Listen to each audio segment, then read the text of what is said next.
పడ్డారు. కానీ ఇప్పుడు ఆమె ఒంటరిగా ఉండాలి.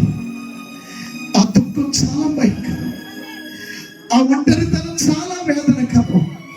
యేసు నామములో తల్లిని అద్భుతముగా మీరు బలపరచుదురుగా కదా. నాయన ఆర్వీరంతరం గారిని మించిన ప్రేమ, ఆర్వీరంతరం గారు ఇచ్చినటువంటి అవధానము కంటే మించిన అవధానం, ఆర్వీరంతరం గారు చూపించిన ప్రేమ కంటే మించిన నీ ప్రేమ నా తల్లిని ఆవరించునుగాక, గుండెలను ఆదుకొనుగాక, బలపరచునుగాక.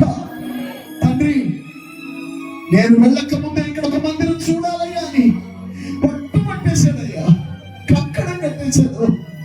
ఆరోగ్యం బాగలేకపోయినా చాలా మంది దగ్గరికి వెళ్ళాడు. ఒకవేళ ఇంకా చిన్న చిన్న పనులు ఉన్నాయేమో, కానీ తాను బ్రతికి ఉండగానే కొన్ని నెలలు, కొన్ని వారాలు ఈ మందిరంలో నీ సేవ జరిగించారయ్యా. ప్రభువా, చక్కటి మందిరం, పొడవైన మందిరం, వెడల్పైన మందిరం ఈ సేవకులు నిర్మించారయ్యా. మిగిలిన పనిని కూడా త్వరలో మీరు పూర్తి చేయుదురుగాక. తండ్రి, మోషే మీద ఆత్మ భారం ఇదిగో యెహోషువకు అప్పగించినట్లుగా చిన్నవాడు కొద్దివాడు యాకోబుని నీవు ఏర్పరచుకున్నావు.